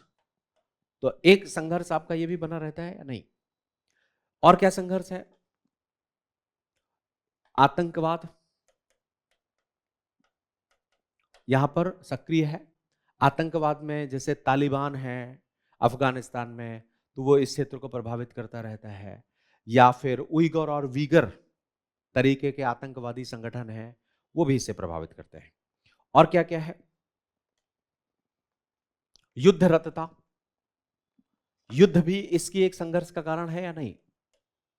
जैसे आप देखो, रूस और यूक्रेन युद्ध चल रहा है। अब रूस एससीओ का पार्ट है जो यूक्रेन से युद्धरत है, तो समस्या डालेगा या नहीं? दूसरी तरफ आप देखो, भारत और पाक युद्धरत हैं। स्टैंड ऑफ की घटना भी एक प्रकार का युद्ध ही होती है, जो भारत और चीन के बीच में स्टैंड ऑफ होती रहती है। भारत चीन स्टैंड ऑफ। अब ये सारे की सारी समस्याएं ऐसी हैं जो क्या एससीओ को पनपने देंगे, मजबूत होने देंगे? नहीं होने देंगे, क्योंकि सभी के सभी देश में से पार्ट भी ज्यादातर किसके हैं? अब चीन, भारत, पाक, किर्ग, उज्बेक, ये सब बॉर्डर डिस्प्यूट आपस में ही कर रहे हैं, तो अपना अपना हित देखेंगे ना। संघर्ष का विषाणु आ गया या नहीं आ गया? तो एक बड़ी समस्या यह है। अब ऐसी परिस्थितियों के बाद भारत की भूमिका आपको बनानी है। इसमें इन सभी स्थितियों में भारत की भूमिका क्या रही? तो यहां आपको फोकस रखना होगा कि भारत वर्ष 2023 में एससीओ का अध्यक्ष बना। एससीओ का अध्यक्ष जब बना तो भारत यहां पर काम करेगा, और भारत ने सॉफ्ट पावर डिप्लोमेसी को बढ़ाया, जैसे काशी को राजधानी, फिल्म उद्योग को बढ़ाने का काम किया, कार कंट्री के साथ में हमने सहयोग स्थापित किया। दुशांबे राजमार्ग यहां पर लिख सकते हैं। नॉर्थ साउथ ट्रांसपोर्ट कॉरिडोर बढ़ाने का काम हमने किया। और इस तरीके से 3-4 उदाहरण आप यहां दे दीजिए जो जो भारत ने काम किए हैं। 2023 में एससीओ का अध्यक्ष बना भारत। इसके बाद से आप देखो दुशांबे राजमार्ग का निर्माण, मार्ग का निर्माण, और नॉर्थ साउथ ट्रांसपोर्ट कॉरिडोर एनएसटीसी, और क्या कर सकते हैं, फिल्म उद्योग का विस्तार, उद्योग, सांस्कृतिक विस्तार। ये भारत ने इन चीजों को, भारत का उद्देश्य इस क्षेत्र में सॉफ्ट पावर्स को बढ़ाना है और भारत ने ये काम यहां पर किया। भारतीय भूमिका में जब हमने इन सब क्षेत्रों को बढ़ाया तो भारत की रणनीति में भी आप यहां चर्चा कर दीजिए। जैसे भारत एससीओ को एक आतंकवाद उन्मूलक संगठन के तौर पर देखता है, तो आतंकवाद उन्मूलन के लिए हम प्रेरित करना चाहते हैं। और भारत ने एक सिक्योर प्रोग्राम शुरू किया। सिक्योर में क्या होता है, सुरक्षा। एससीओ का, हमारा एससीओ में टारगेट है कि एससीओ सिक्योर सूत्र पर आरंभित है। सिक्योर में कितने शब्द हैं, SECURE।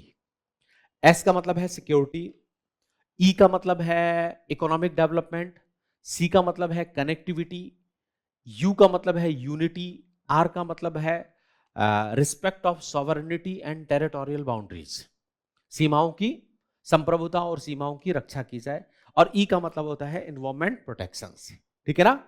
तो एस सिक्योरिटी, ई इकोनॉमी, सी आप कनेक्टिविटी, यू का मतलब यूनिटी, आर का मतलब respect of sovereignty and integration of the border, मतलब अपनी सीमाओं की रक्षा करना। तो भारत का उद्देश्य है कि जो एससीओ काम करे वो सिक्योर सूत्र के आधार पर काम करे। ये भी भारत ने यहां पर किया। अफगानिस्तान शांति को भी भारत ने शामिल किया इसमें। अफगान की शांति एवं विकास अफगान के हितों में होना चाहिए, हितों में। ठीक इस तरीके से आप ये काम करना बता दीजिए कि ये काम हम यहां पर भारत की भूमिका है। अब बात आती है कि जब आप ऐसा लिखें तो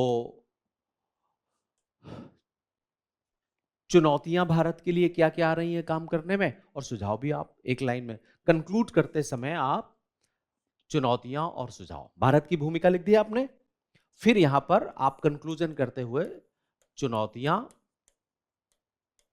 और सुझाव।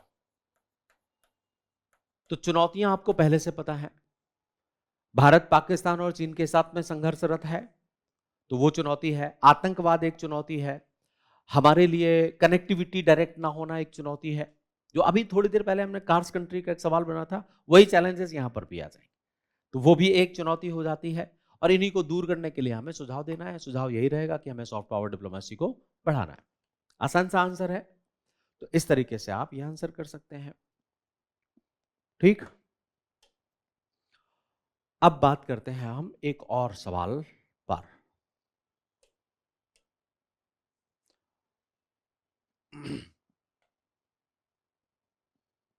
ये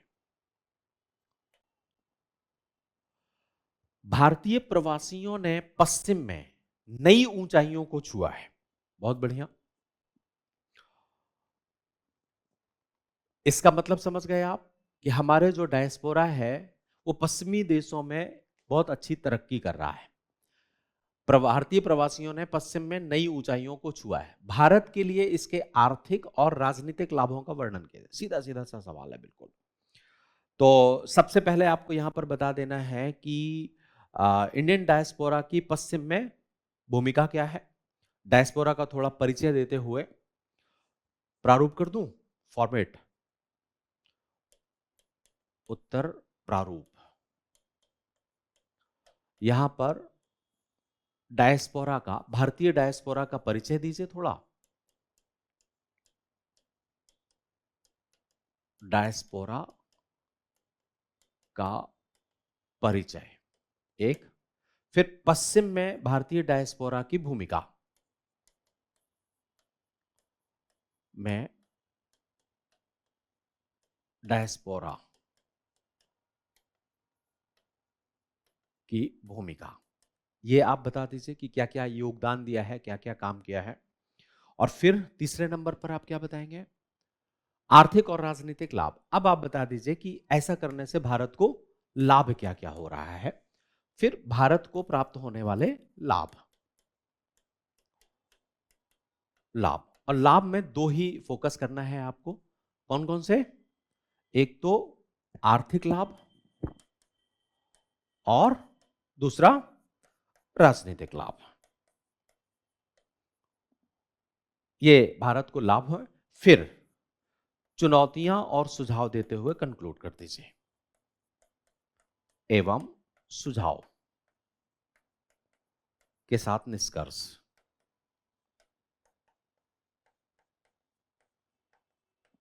आंसर जब लिखा जाए, कोई भी आंसर, तो अगर सबसे पहले हम आंसर को तोड़ करके फॉर्मेट कर लें तो लिखना बहुत आसान हो जाता है, सोचना नहीं पड़ेगा और बड़ा व्यवस्थित रहता है कि कैसे काम। अब आप देखो इंडियन डायस्पोरा क्या है। इंडियन डायस्पोरा में दो तरीके के हैं। एक तो पीपुल इंडियन ओरिजिन, जो भारतीय मूल के हैं किंतु भारतीय नागरिक नहीं है, लंबे समय से वहां पर रह रहे हैं। और दूसरा आ जाता है आपका एनआरआई। एनआरआई वो हैं जो भारतीय नागरिक हैं किंतु विदेशों में रह रहे हैं, किसी भी काम के लिए रहते हैं। ये दोनों को मिलाकर के अगर देखा जाए तो आज लगभग 32 मिलियन इंडियन डायस्पोरा है जो वहां पर रह रहा है। 32 मिलियन की स्थिति है। इन्होंने क्या क्या काम किया है, भूमिका इनकी क्या क्या रही है, ये सब भूमिका आप यहां पर आर्थिक दृष्टिकोण से आप देखो तो बहुत सारे पश्चिमी देश हैं जहां पर इनकी माली हालत बहुत अच्छी है। अगर यूनाइटेड स्टेट को देखा जाए तो यूएसए की औसतन प्रति व्यक्ति आय 50,000 से 55,000 डॉलर है, लेकिन डायस्पोरा की प्रति व्यक्ति आय 75,000 डॉलर है। तो डायस्पोरा ज्यादा मजबूत है। अर्थव्यवस्था में भूमिका है इसकी या नहीं है?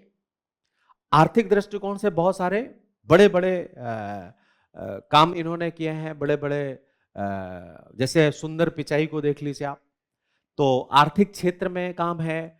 फिर बहुत सारे ऐसे प्रतिष्ठित व्यक्ति भी हैं जिन्होंने राजनीतिक या आर्थिक क्षेत्र में भूमिकाएं निभाई हैं, चाहे सुंदर पिचाई हो, चाहे अजय बंगा हो, विश्व बैंक समूह के ये अध्यक्ष रहे हैं।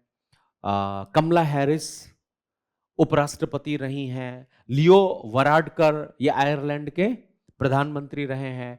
और आपके सुनक, ठीक है ना? तो ऐसे बहुत सारे बढ़िया प्रतिष्ठित काम करने वाले हैं। फिर इन्होंने वहां पर राजनीतिक भूमिका भी निभाई है। राजनीतिक दृष्टिकोण से भी इनका प्रभाव निरंतर बढ़ता जा रहा है। जैसे आप अभी देखो कि अमेरिका में जब भी चुनाव होता है तो अमेरिका के राष्ट्रपति भारत की यात्रा करने की कोशिश करते हैं। क्यों? कैंपेनिंग को लेकर के। तो इन्होंने उस क्षेत्र में अपनी प्रभावी भूमिका निभाई है। अब भारत के लिए लाभ, आर्थिक दृष्टिकोण से आप देखो, एक तो आपको रेमिटेंस मिलेगा ना, जो एनआरआई हैं वो आपको रेमिटेंस देंगे। दूसरा आपको निवेश मिलेगा। निवेश आप देखिए, दुनिया में सबसे ज्यादा रेमिटेंस पाने वाला देश है भारत, क्योंकि सबसे ज्यादा डायस्पोरा है। निवेश बढ़ेगा, तकनीकीगत निवेश और पूंजीगत निवेश यहां पर आएगा या नहीं आएगा? आर्थिक दृष्टिकोण से हमारी बहुत सारी ऐसी योजनाओं में भी वो मदद करते हैं। बहुत सारी ऐसी योजनाएं हैं जिनमें रिवर्स नहीं होता है, तो वो यहां पर काम करते हैं। तो निवेश है, फिर सरकारी योजनाओं में सहयोग या कल्याणकारी योजनाओं में सहयोग, ऐसा लिख लो आप। कल्याणकारी योजनाओं में सहयोग है या नहीं?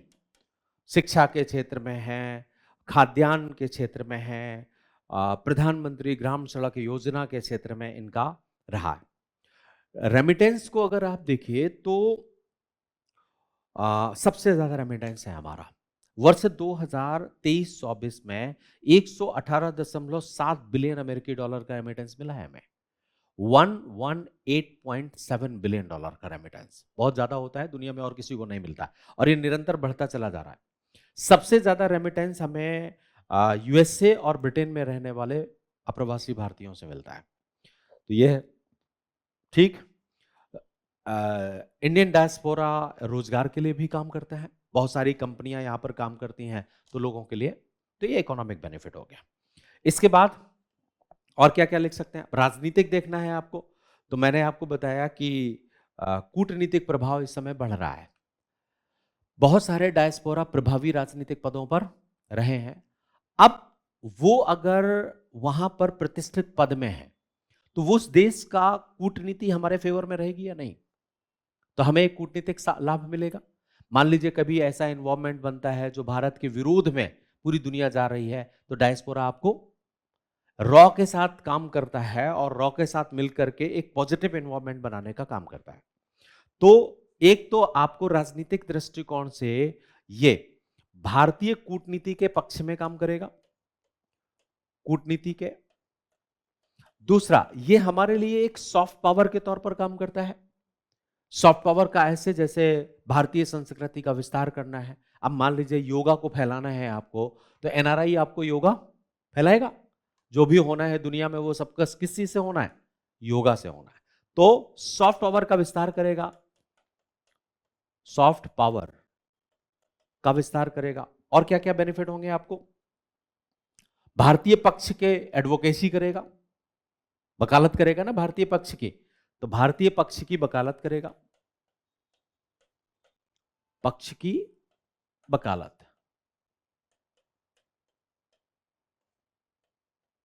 ये सारी चीजें होंगे। अब चैलेंजेस क्या है? तो एक काम और कर लीजिए कि भारत ने भी इनके लिए कुछ काम किया है। जब आप ये सुझाव लिखें, चुनौतियां, जैसे कई बार H1B वीजा को लेकर के अमेरिका काम करता है, या पश्चिमी एशिया में कुछ ऐसे कानून हैं उनके जो भारतीय प्रवासियों के हित में नहीं है, उनका पासपोर्ट जमा हो जाता है। इन सब चुनौतियों को देखते हुए भारत ने अब 4C सूत्र के आधार पर काम करना शुरू किया है। तो सुझाव देते हुए हमने इसमें 4C सूत्र बनाया। इंडियन डायस्पोरा को भारत के साथ कनेक्ट करना, उनकी केयर करना, उन्हें एक सेलिब्रेशन देना, मतलब हम अच्छा स्वागत उनका करेंगे और उनको कंट्रीब्यूट करने के लिए प्रेरित करना। ठीक है ना? 4C हो गए, care, connectivity, celebration and contribution.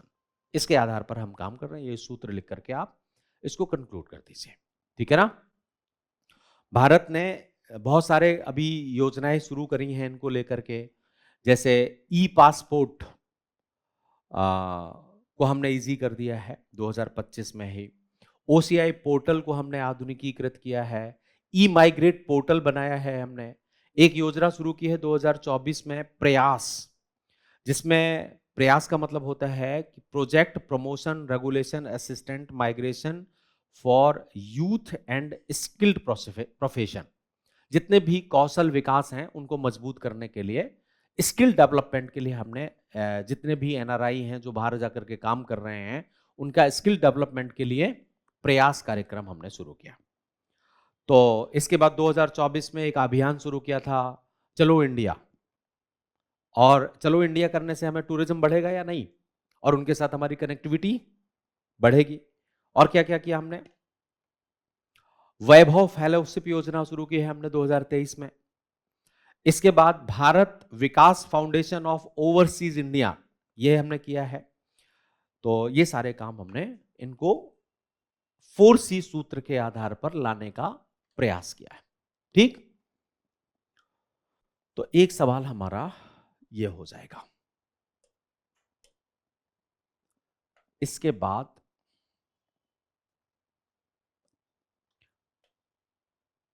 2023 का एक सवाल ये है,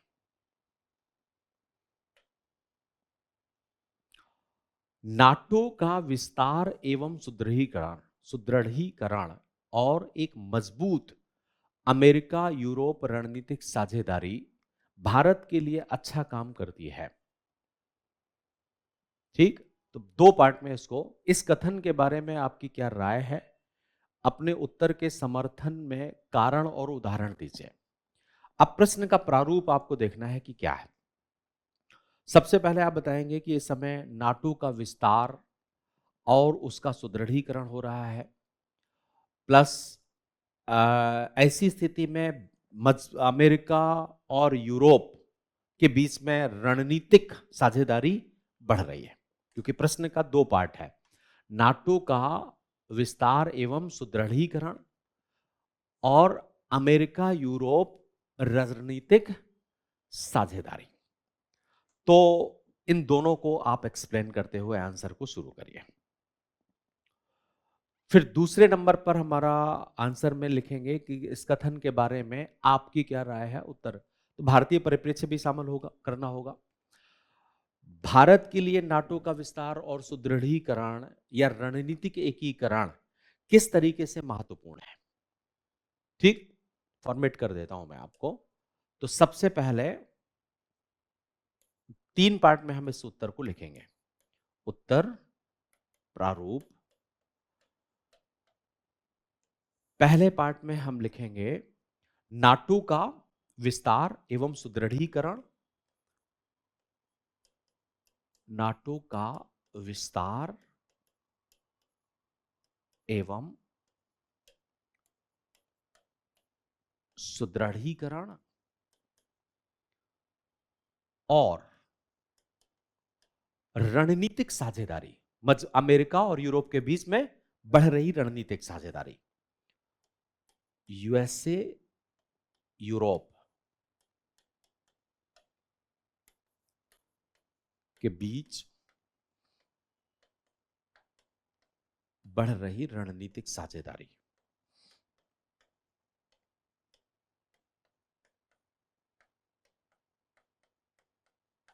ये आपका एक इंट्रोडक्शन होगा। अब इस स्थिति का भारत के लिए महत्व क्या है, राइट? इस स्थिति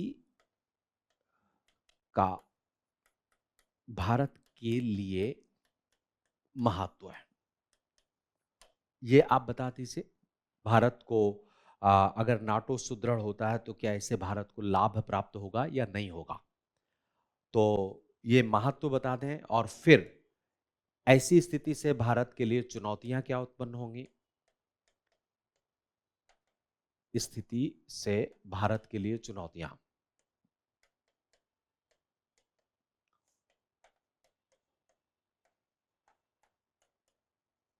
तो फिर भारत को क्या करना चाहिए यह भी बताना होगा।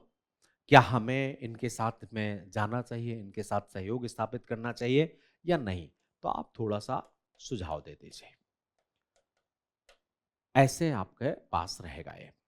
तो यहां देखो आप, दो पार्ट हैं, एक नाटो का सुदृढ़ता, विस्तार और रणनीतिक सहयोग।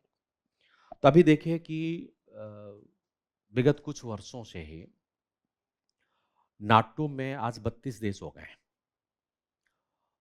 2024 में नाटो के अंदर स्वीडन शामिल हो गया। स्वीडन, नॉर्वे तो 1949 से ही है, स्वीडन भी शामिल हो गया। और इससे पहले आप देखिए कि फिनलैंड 2023 में शामिल हो गया था। तो एक दशक में नाटो में 2-3 देश शामिल हुए। मॉन्टेनिग्रो शामिल हुआ 2017 में।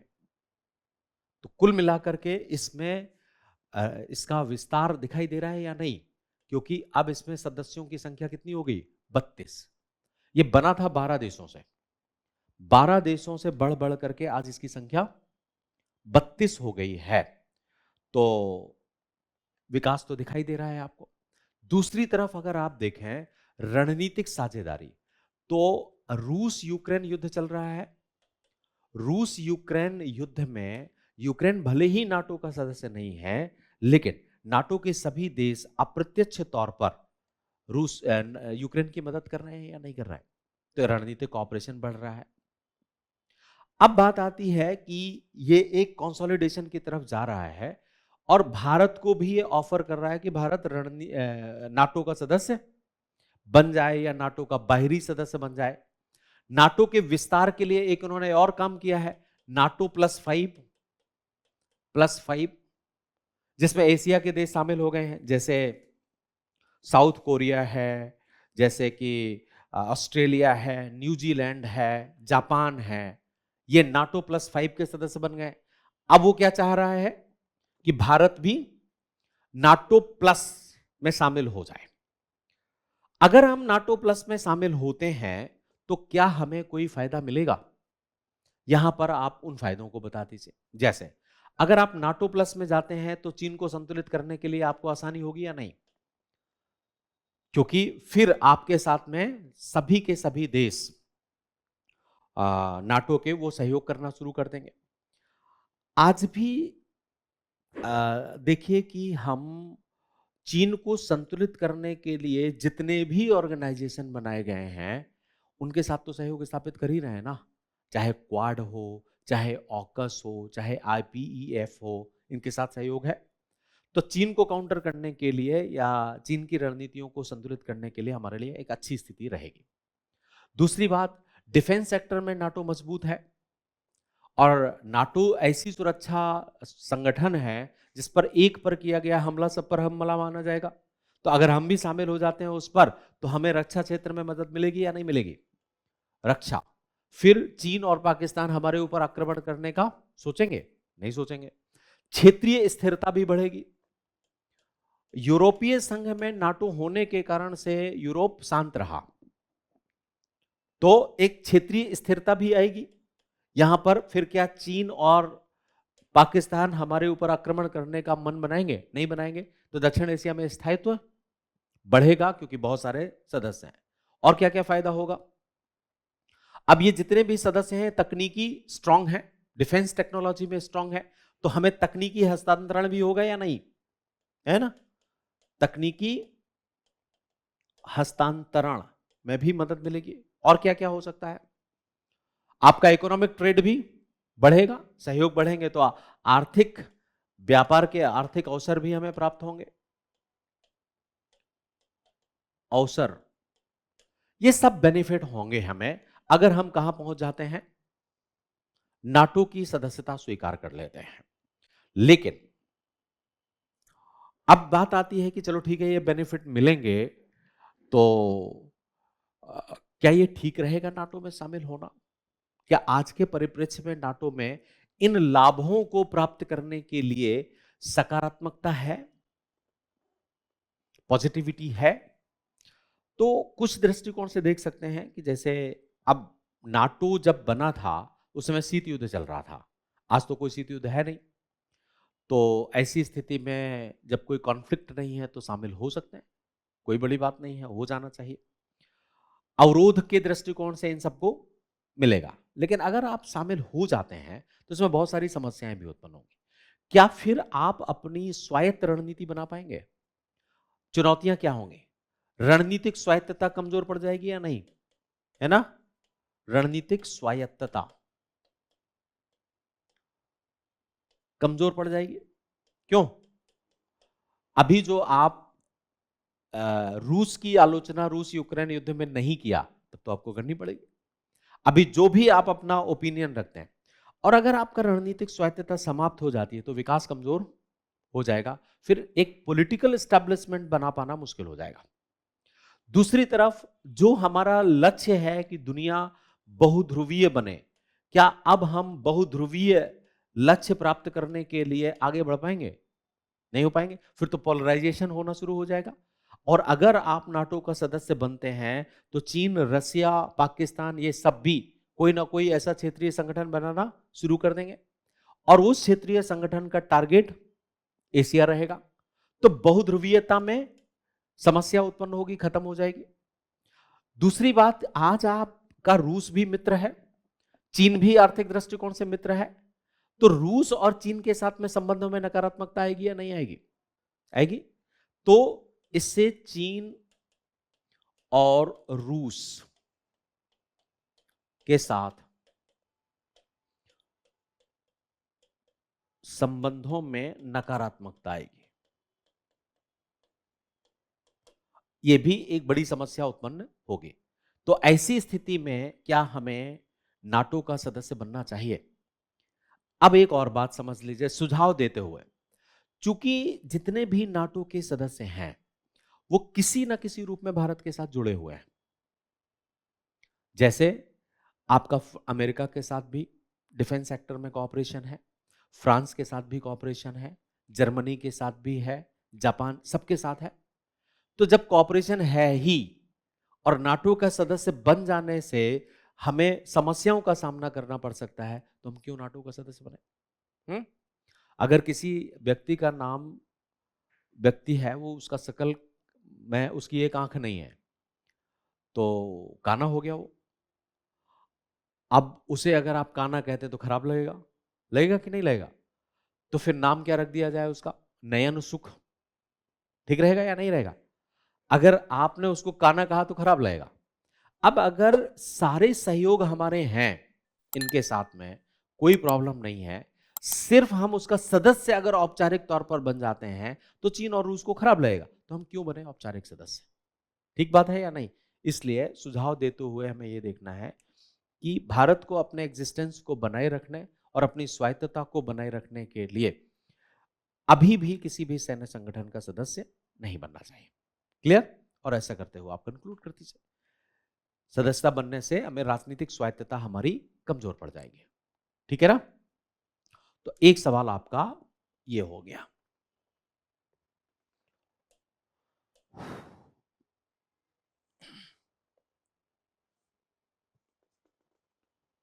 नेक्स्ट क्वेश्चंस पर चर्चा करें। और ये एक सवाल आ गया, समुद्र ब्रह्मांड का एक महत्वपूर्ण घटक है। बिल्कुल सही बात है। उपरोक्त कथन के आलोक में पर्यावरण रक्षण और समुद्री सुरक्षा, संरक्षा, डिफेंस एंड सिक्योरिटी ना को बढ़ाने में आईएमओ की भूमिका पर चर्चा कीजिए। बिल्कुल सही बात है। तो अब यहां आईएमओ का परिचय देते हुए आपको आंसर शुरू करना होगा। तो सबसे पहले हम इसका फॉर्मेट करते हैं।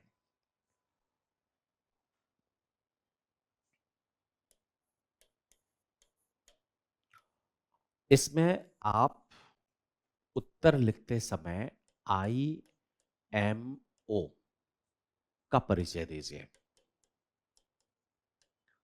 कि ये क्या है और किस तरीके से ये काम करता है। पृष्ठभूमि आईएमओ के परिचय के साथ शुरू होगी। दूसरे नंबर में पर्यावरण की रक्षा और समुद्री सुरक्षा में आईएमओ ने क्या भूमिका निभाई, क्योंकि प्रश्न का नेचर क्या है, यही है ना। समुद्र ब्रह्मांड का एक महत्वपूर्ण है और पर्यावरण रक्षण और समुद्री संरक्षा और सुरक्षा में आईएमओ की भूमिका, यही बताना है आपको। तो फिर आप बता दें यहां पर आईएमओ की भूमिका। अब भूमिका दो दृष्टिकोणों से बतानी है हमें। कौन कौन से? एक तो पर्यावरण की रक्षा और समुद्री सुरक्षा। ठीक है, दोनों चीजें हो जाएंगी आपको। एक तो पर्यावरण और एक समुद्री सुरक्षा एवं संरक्षा। सुरक्षा एवं संरक्षा, डिफेंस एंड प्रोटेक्शंस। और फिर ऐसा करने में आईएमओ की भूमिका इन्हीं दृष्टिकोणों से हम बना लेंगे और फिर कंक्लूड कर दीजिए आप। फिर निष्कर्ष, बस इतने पार्ट का आंसर रहेगा। तो आईएमओ क्या है?